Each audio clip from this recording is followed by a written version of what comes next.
오늘은 내란혐의 두 번째 공판이 열리는 날입니다. 이 자리에서는 윤석열 전 대통령이 피고인석에 앉은 모습 공개될 예정입니다. 네, 관련 내용 임주혜 변호사와 함께 짚어보겠습니다. 변호사님 어서 오십시오. 네, 어서 안녕하세요. 조금 전에 말씀을 드린 것처럼 오늘 두 번째 공판에서는 재판정 촬영이 가능해지게 됐어요. 첫 번째에서는 이게 불허가 돼서 상당히 특혜 논란 같은 것들이 있었는데 어떻게 보십니까? 이렇게 결정한 배경. 그렇습니다. 재판부에서는요, 오늘 이제 진행될 2차 공판 기일에 본격적인 재판이 시작되기 전까지, 그러니까 피고인이 법정 안으로 들어와서 착석하는 부분이라던가 본격적인 공판 시작 전에 변호인과 이야기를 나누는 모습, 이 정도는 촬영을 허가했습니다. 예. 1차 공판 기일에서는 촬영이 불허되었었습니다. 당시 재판부에서 불허 사유를 밝혔었는데, 그러니까 언론사에 이 신청이 늦었기 때문에 피고인에게 촬영에 대한 동의 여부를 물을 시간이 부족했고, 그렇기 때문에 2차 공판 기일부터는 다시 신청이 있다면 재검토하겠다는 의견을 밝혔었거든요. 예. 네. 이런 부분들을 감안하자면 충분히 사전에 협의할 시간을 두고서 신청이 진행이 되었고, 그렇다면은 국민들의 알 권리 측면이라던가 이전 사례들을 비춰봤을 때 촬영 허가를 하지 않을 그럴 사유가 없었다, 이렇게 보여집니다. 네. 그렇기 때문에 오늘부터는 아마도 이 본격적인 공판 시작 전의 모습은 촬영이 이후로도 가능하지 않을까 싶습니다. 네. 그런데 윤석열 전 대통령 측의 입장을 보면 무죄 추정 원칙을 언급하고 있거든요. 그러면 이 무죄 추정 원칙보다 국민의 알 권리가 더 우선됐다고 봐야 되는 겁니까? 사실 촬영이 허가된다고 해서 무죄 추정의 원칙이 저해되는 그럴 우려는 낮다, 이렇게 예. 보여집니다. 이 공판의 전 과정이 생중계로서 허용이 되는 것도 아니고요. 법정 방청 및 촬영에 관한 그 규칙에 따라서 피고인의 동의가 없어도 재판장은 봤을 때 뭐 국민들의 알 권리 측면이라던가 기타 공공의 이익에 따라서 촬영 허가가 인정이 된다고 볼 때는 인정을 할 수 있는 규정이 마련되어 있거든요. 네. 촬영이 허가된다고 해서 어떤 방어권의 행사에 제약이 간다거나 무죄 추정의 원칙이 저해되는 것은 아니다, 이런 판단이 있었다고 보고요. 예. 아마도 윤석열 전 대통령의 변호인단 측에서는 이것이 피고인의 어떤 무죄 추정의 원칙, 그러니까 유죄를 좀 인정하게 하는 그런 인상을 줄 수 있다라는 취지의 의견서를 낼 수는 있겠지만 네. 재판부에서는 예. 이런 항변에 대해서 받아들이지 않았다, 이렇게 평가할 수 있습니다. 변호인들의 초상권 문제도 거론을 했던데 별로 그렇게 공감을 받지 못했던 것 같습니다. 어찌됐건 피고인석에 앉은 모습은 이제는 볼 수 있게 될 것 같은데 포토라인에 선 모습, 이거는 못 본 지 오래된 것 같아요. 이거는 요즘은 없는 겁니까? 이 포토라인에 서는 모습은 볼 수 없다, 이렇게 볼 수 있습니다. 예. 오늘 이제 출석하는 그런 그 과정을 보자면요, 이 피고인이 사실 이 법원 굉장히 근처에서 지금 살고 있습니다. 500m 정도밖에 되지 않는데 아마도 경호 차량을 통해서 이동을 할 것이고요. 법원 지하 주차장으로 들어가도록 되어 있습니다.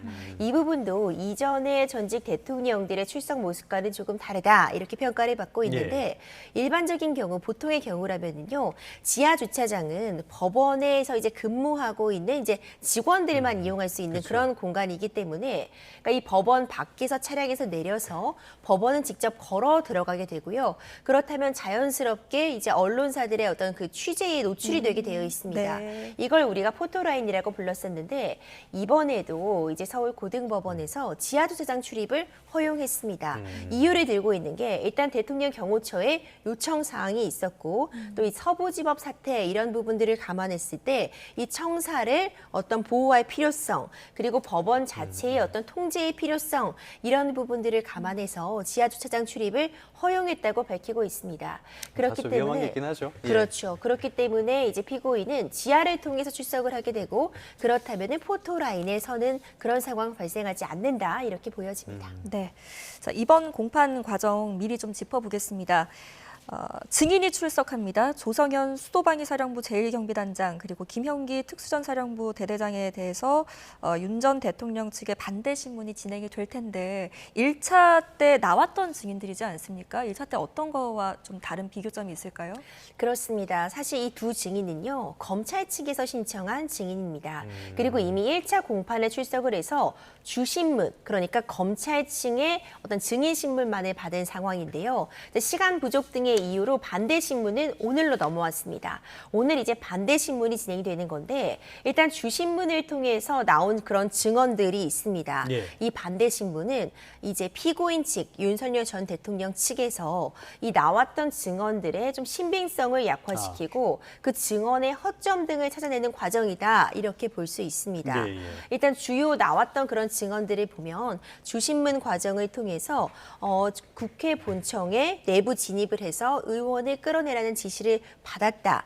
그리고 상부로부터 문을 부숴서라도 끄집어내라는 그런 지시를 받았다. 이런 취지의 증언들이 주신문을 통해 지금 확보가 된 상태거든요. 예. 그렇다면은 윤석열 전 대통령 입장에서는 이 해당 증언 등의 신빙성을 약화시키기 위해서 어떤 그 허점 등을 찾아내는 그런 질문들을 던지는 것이 반대 신문이다 이렇게 평가할 수 있고요. 네. 반대 신문은 일단 기본적으로는 주신문에서 다뤄진 그 내용들을 대상으로 하고 그 외의 질문을 던지기 위해선 재판장의 허가를 얻어야 됩니다.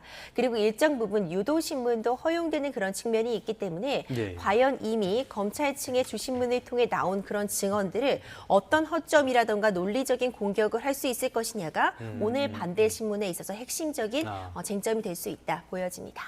이 반대 신문이라는 거는 윤 전 대통령 측에서 검찰에 유리한 증언 같은 것들을 논파할 필요성이 있는 자리다 이렇게 보면 되겠네요. 알겠습니다. 그런데 윤 전 대통령 측에서 증인 신문이 검찰에 유리한 순서대로 진행되고 있다 이렇게 주장을 했거든요. 이거는 무슨 말입니까?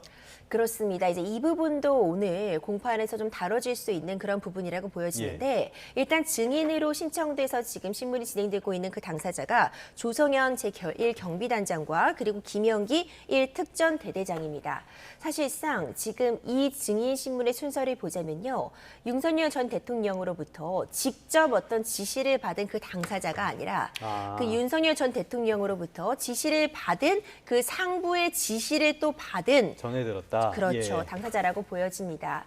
근데 윤석열 전 대통령 입장에서는 어떤 직접적으로 본인에게 먼저 지시를 받은 사람부터 지금 증인 신문을 하는 것이 아니라 어찌 보자면은 더 하위에 있는 그런 예. 지위 체계상의 어떤 그 증인 신문을 먼저 받음으로써 오히려 유죄의 심증을 더 강화시키는 그런 순서로서 증인 신문이 이루어지고 있다. 또 이런 주장을 펴고 있습니다. 이 증인 신문의 순서도 매우 중요한데 검찰 측에게 유리한 순서로서 증인 신문이 먼저 이루어지는 부분에 대한 문제점을 지적하고 있다고 보여지고요.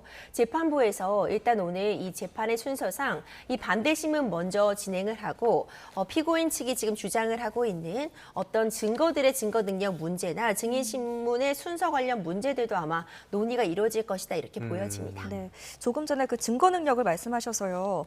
검찰 수사 기록을 좀 말을 하는 것 같은데 헌재가 탄핵 심판에서 이미 증거로 인정을 한 부분들 아닙니까? 근데 이걸 형사재판에서 또다시 거론할 이유가 뭐라고 생각하십니까? 일단 헌법재판과 형사재판에서는 이 증거의 증거 능력 정도를 요하는 수준이 다르다 이렇게 평가할 수는 있습니다. 예. 헌법재판에서는 일단 전반적인 이 과정에서 12.3 비상계엄 선포 자체가 헌법과 법률에 위배되는 측면이 있는지까지를 보았기 때문에 증거 능력이 조금 완화되어서 적용이 된다라고 볼 수 있습니다. 네. 하지만 형사재판은 다릅니다. 형사재판에서는 동일한 사실관계를 다루고 있지만 이 12.3 비상계엄 선포가 국헌문란 목적의 내란에 해당할 수 있는지 국헌문란 목적의 폭동인지를 보기 때문에 보다 엄격하게 증거를 살핀다고 볼 수 있거든요. 예. 대표적인 것이 피고인이 그 증거로 사용하는 데 있어서 수사기관에 작성된 조서 같은 부분에 동의를 하지 않는다면 해당 조서를 작성한 그 당사자가 증인신문을 통해서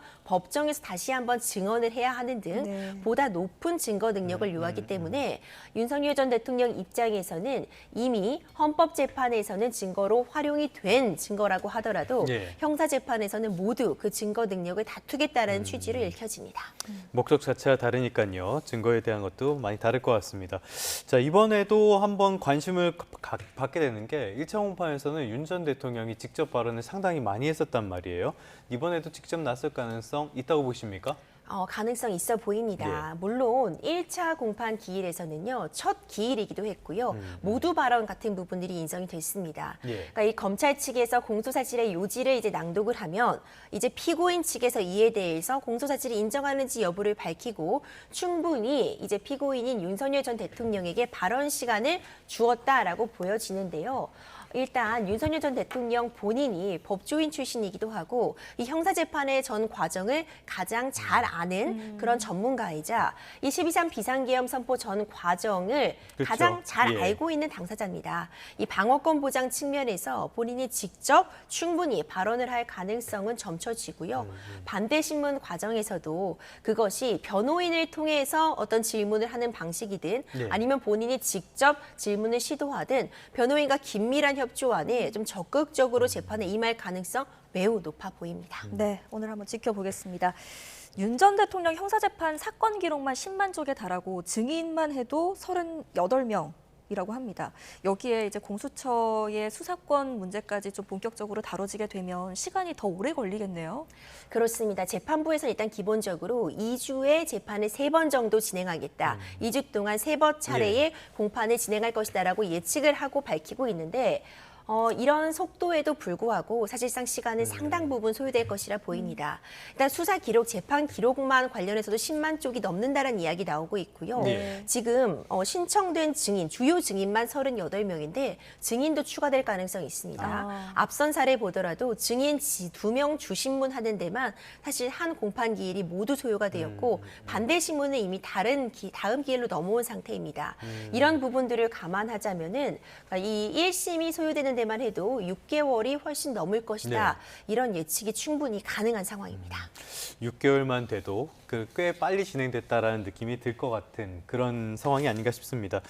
자, 이 부분도 한번 살펴봐야 될 것 같아요. 윤 전 대통령이 지금은 내란 우두머리 혐의로만 기소가 돼 있단 말이에요. 다른 피의자들은 직권 남용 혐의까지 함께 묶여 있는데 그렇다면 추가 기소 가능성도 조만간 이뤄질 가능성이 크다 이렇게 봐야겠죠? 네, 추가 기소 가능성은 열려 있습니다. 대표적인 것이 이제 직권남용 혐의 볼 수 있는데 공수처에서 애초에 이 윤석열 대통령에 대한 사건을 수사하면서 직권남용 혐의의 관련 사건으로서 내란죄를 수사했다 이렇게 밝히고 있습니다.